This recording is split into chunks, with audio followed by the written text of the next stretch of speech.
এলাকায় বহু তরুণ যুবক সদস্য আছে, যুব সমাজের সদস্য আছে, যাদের কাছে শিক্ষার আলো আছে, কিন্তু তারা বেকার হয়ে বসে আছে। সেই জন্য আমরা সিদ্ধান্ত গ্রহণ করেছি যে আমরা এই এলাকার তরুণদেরকে, এই এলাকার যুবকদেরকে সঠিকভাবে বিভিন্ন বিষয় ট্রেনিং প্রদান করতে চাই।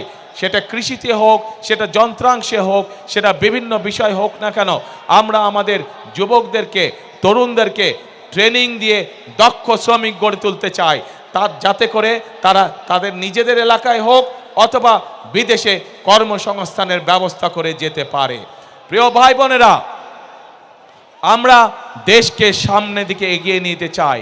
আমরা আন্দোলন করেছি, আমরা সংগ্রাম করেছি, জনগণকে সাথে নিয়ে, দেশের মানুষকে সাথে নিয়ে আমরা এখন দেশকে পুনর্গঠন করতে চাই। আমরা আমাদের দেশকে খাদ্যে স্বাবলম্বী করে গড়ে তুলতে চাই। আমরা আমাদের বেকারদের কর্মসংস্থানের ব্যবস্থা করতে চাই। আমরা আমাদের মা বোনদেরকে, সমগ্র বাংলাদেশে আমাদের মা বোনদেরকে শিক্ষিত এবং তার পাশাপাশি অর্থনৈতিকভাবে স্বাবলম্বী করে গড়ে তুলতে চাই। কিন্তু প্রিয় ভাই বোনেরা, এই কাজগুলো যদি করতে হয়, তাহলে এই দেশের যে মালিক, এই দেশের মালিক কারা বলেন তো? কারা মালিক? জনগণ হচ্ছে এই দেশের মালিক। সেই জনগণের, সেই মালিকের সহযোগিতা ছাড়া আমাদের পক্ষে এই কাজগুলো সম্ভব নয়। এবং সেই জন্যই আজকে এই মঞ্চে দাঁড়িয়ে আমি আপনাদের কাছে আপনাদের সহযোগিতা চাচ্ছি, আপনাদের সমর্থন চাচ্ছি, আপনাদের কাছে ধানের শীষের জন্য ভোট চাইছি, যাতে করে যেই পরিকল্পনার কথা আপনাদের সামনে আমি তুলে ধরলাম, সেই পরিকল্পনাগুলো যেন আমরা দেশের জন্য, দেশের মানুষের জন্য বাস্তবায়ন করতে চাই। কে ভাইরা, মা বোনেরা, আপনাদের সমর্থন কি আমরা পাচ্ছি ধানের শীষ? ইনশাআল্লাহ। প্রিয় ভাই বোনেরা,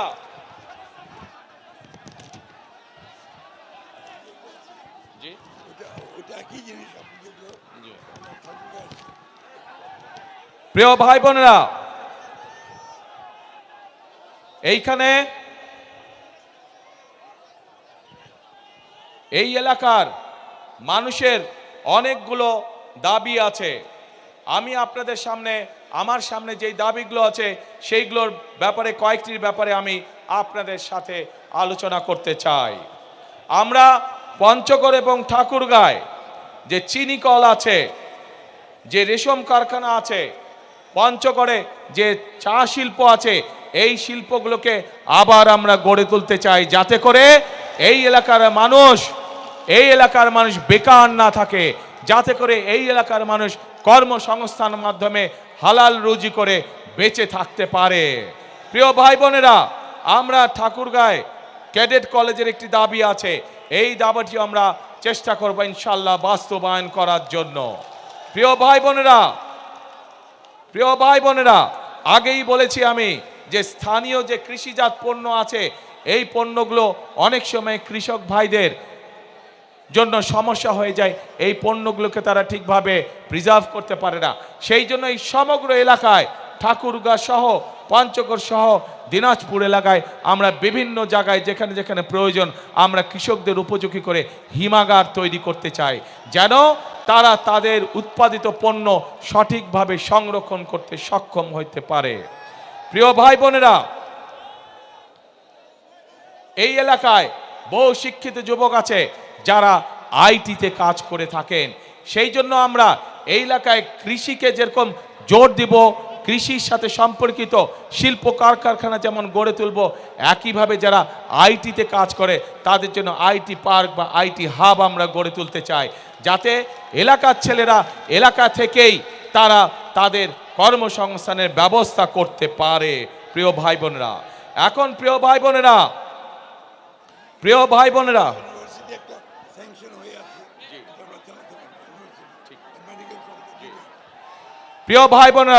বিগত এক যুগ বেশি সময় ধরে যেই স্বৈরাচার এই দেশের মানুষের কাঁধে বসেছিল, তারা শুধু নিজেদের স্বার্থ দেখেছে, জনগণের স্বার্থ দেখে নাই।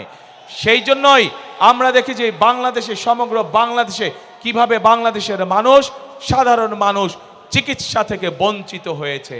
প্রিয় ভাই বোনেরা, আমরা বাংলাদেশের মানুষের কাছে গ্রামে গ্রামে বিশেষ করে মা বোনদের জন্য এবং শিশুদের জন্য চিকিৎসা ব্যবস্থা নিশ্চিত করতে চাই। এবং সে কারণেই আমরা সিদ্ধান্ত গ্রহণ করেছি যে ইনশাল্লাহ বিএনপি আপনাদের ভোটে আল্লাহর রহমতে সরকার গঠন করলে আমরা হেলথ কেয়ারার নিযুক্ত করব, যাদের দায়িত্ব হবে গ্রামে গ্রামে গিয়ে মা বোনদের এবং শিশুদেরকে ঘরে বসে চিকিৎসা সুবিধা প্রদান করা। এবং একই সাথে এই এলাকার মানুষ যাতে আরও ভালো চিকিৎসা পায়, সেই জন্য মেডিকেল কলেজের যে দাবিটি আছে ইনশাল্লাহ সেটিও আমরা বাস্তবায়ন করব। প্রিয় ভাই বোনেরা, এই এলাকার মানুষ যাতে উচ্চ শিক্ষায় শিক্ষিত হতে পারে এবং নিজেকে গড়ে তুলতে পারে, তার জন্য পাবলিক ইউনিভার্সিটির একটি বিষয় আছে, সেই বিষয়টিকে ইনশাল্লাহ আমরা দেখব।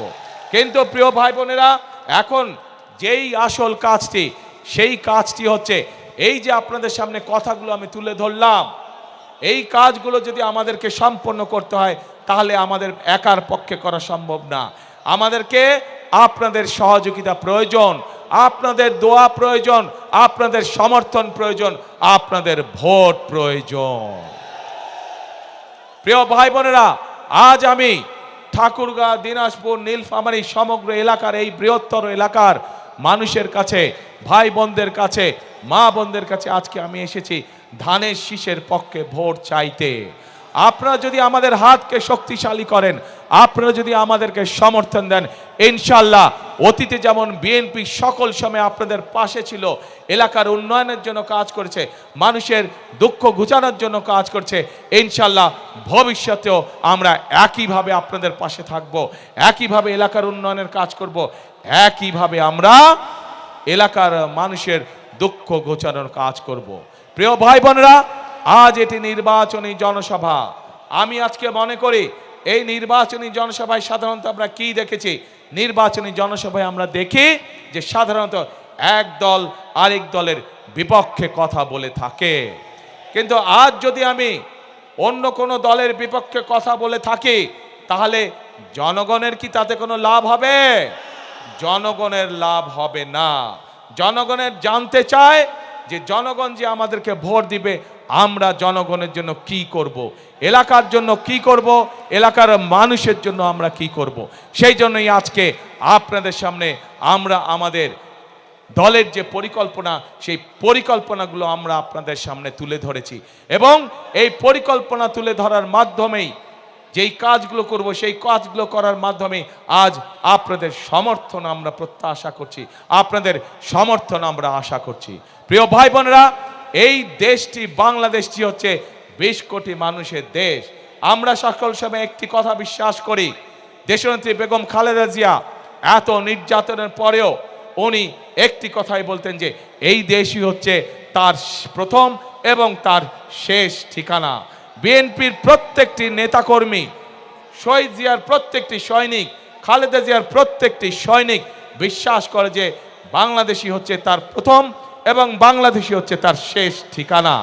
কাজেই প্রিয় ভাই বোনেরা, এই দেশ আমরা বিশ্বাস করি জনগণই সকল ক্ষমতার উৎস, এবং যেহেতু আমরা বিশ্বাস করি জনগণই সকল ক্ষমতার উৎস, সেই জন্য আমরা জনগণের সামনে এসে দাঁড়িয়েছি। জনগণের সমর্থন নিয়ে, জনগণের ভালোবাসা নিয়ে, জনগণের শক্তিতে আমরা বাংলাদেশকে পুনর্গঠন করতে চাই।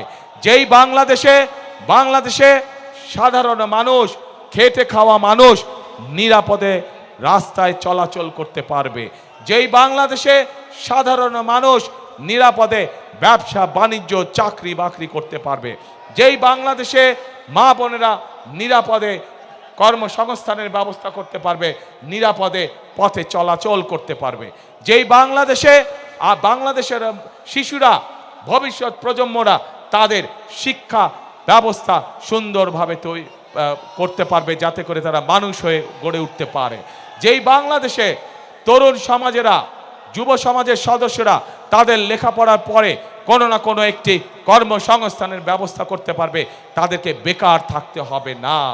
যেই বাংলাদেশে আমরা এমন একটি বাংলাদেশ চাই, যে বাংলাদেশে মানুষ অন্তত ন্যূনতম চিকিৎসা ব্যবস্থা থেকে, চিকিৎসা সুবিধা থেকে বঞ্চিত হবে না। প্রিয় ভাই বোনেরা, এইরকম যদি একটি বাংলাদেশ আমরা গড়ে তুলতে চাই, তাহলে আপনাদের প্রত্যেকটি মানুষের সহযোগিতা আমাদের প্রয়োজন, সমর্থন আমাদের প্রয়োজন। প্রিয় ভাই বোনেরা, আপনারা কি এরকম বাংলাদেশ গড়তে চান? কারা কারা এরকম বাংলাদেশ গড়তে চান? তাহলে প্রিয় ভাই বোনেরা, আমাদের কাজ একটি, কথা একটি, সেই কাজ এবং সেই কথা হলো করব কাজ। কি ভাই? করব কাজ, গড়ব দেশ, সবার আগে বাংলাদেশ। প্রিয় ভাই বোনেরা, আমরা আন্দোলন করেছি, আমরা 71 সালে যুদ্ধ করেছি, আমরা এই দেশকে স্বাধীন করেছি। 2024 সালে আমরা ছাত্র জনতার অভ্যুত্থান দিয়ে এই দেশের স্বাধীনতা রক্ষা করেছি। এখন আমাদেরকে দেশকে গঠন করতে হবে, এখন আমাদের এই দেশকে তৈরি করতে হবে, এই দেশের অর্থনীতিকে, এই দেশের গণতন্ত্রকে আমাদেরকে মজবুত করে গড়ে তুলতে হবে, যাতে এই দেশের মানুষের সামনে একটি নিরাপদ ভবিষ্যৎ তৈরি হতে পারে। প্রিয় ভাই বোনেরা, 71 সালে আমরা যখন যুদ্ধ করে দেশ স্বাধীন করেছিলাম, তখন আমরা দেখিনি কে মুসলমান, কে বৌদ্ধ, কে হিন্দু, কে খ্রিস্টান। আমরা 2024 সালের গণ অভ্যুত্থানের জন্য যখন রাজপথে সারা বাংলাদেশের মানুষ নেমে এসেছিল স্বৈরাচারের বিরুদ্ধে, আমরা দেখিনি কে মুসলমান, কে হিন্দু, কে বৌদ্ধ, কে খ্রিস্টান। প্রিয় ভাই বোনেরা, এই দেশে হাজার বছর ধরে প্রত্যেকটি ধর্মের মানুষ আমরা শান্তিতে বসবাস করেছি। আগামী হাজার বছরেও আমরা চাই প্রত্যেকটি ধর্মের মানুষ শান্তিতে এই দেশে বসবাস করবে। যে যার যোগ্যতার ভিত্তিতে, যে যার মেধার ভিত্তিতে সামনের দিকে এগিয়ে যাবে। প্রত্যেককে বিচার করা হবে তার যোগ্যতা, তার মেধার ভিত্তিতে, ধর্ম দিয়ে কোনো বিচার করা হবে না তাকে। প্রিয় ভাই বোনেরা, সেই জন্য আসুন সেই রকম একটি বাংলাদেশ যদি গড়ে তুলতে হয়, তাহলে বিএনপি ইনশাআল্লাহ আপনাদের পাশে আছে। সেই রকম একটি যদি বাংলাদেশ গড়ে তুলতে হয়, বিএনপিকে বাংলাদেশের জনগণ তাদের পাশে সকল সময় পাবে। কাজে আসুন আমরা আমাদের সেই প্রত্যাশিত বাংলাদেশকে গড়ে তোলার জন্য আজকেই এই জনসভায় শপথ নেই। এই জনসভা হোক আমাদের সেই শপথের জনসভা, যেই জনসভায় আমরা শপথ নিব আমরা আগামী দিনে একটি নিরাপদ বাংলাদেশ গড়ে তুলব, যেই বাংলাদেশে সকল ধর্ম মতের মানুষ একসাথে কাজ করবে, একসাথে দেশকে আমরা গড়ে তুলব। প্রিয় ভাই বোনেরা, পরিশেষে আমি এই এলাকার উন্নয়ন, এই বাংলাদেশের উন্নয়নের জন্য আপনাদের সকলের কাছে ধানের শীষের পক্ষে ভোট চাইয়ে যাচ্ছি আপনাদের কাছে। আমি কি আপনাদের সমর্থন পেতে পারি প্রিয় ভাই বোনেরা? ইনশাআল্লাহ। এবং এই যে আমার সাথে যেই মানুষগুলো দাঁড়িয়ে আছেন, আপনাদের এলাকার সন্তান, এই মানুষগুলোর হাতে আমরা দলের পক্ষ থেকে ধানের শীষকে তুলে দিয়েছি। এই প্রত্যেকটি মানুষকে আপনারা 12 তারিখ পর্যন্ত দেখে রাখবেন। 12 তারিখে এরা নির্বাচিত হলে পরে তাদের দায়িত্ব হবে 24 ঘন্টা আপনাদেরকে দেখে রাখা, এই এলাকাকে দেখে রাখা, এই এলাকার মানুষকে দেখে রাখা। আমি কি এই মানুষগুলোকে আপনাদের হাতে দিয়ে যেতে পারি? ইনশাআল্লাহ। প্রিয় ভাই বোনেরা,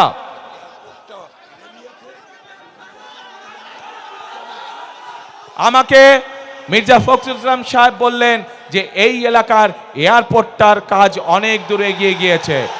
ইনশাআল্লাহ বিএনপি আগামী 12 তারিখে নির্বাচনে সরকার গঠন হলে যত দ্রুত সম্ভব আমরা এই এলাকার এয়ারপোর্ট ইনশাআল্লাহ চালু করব।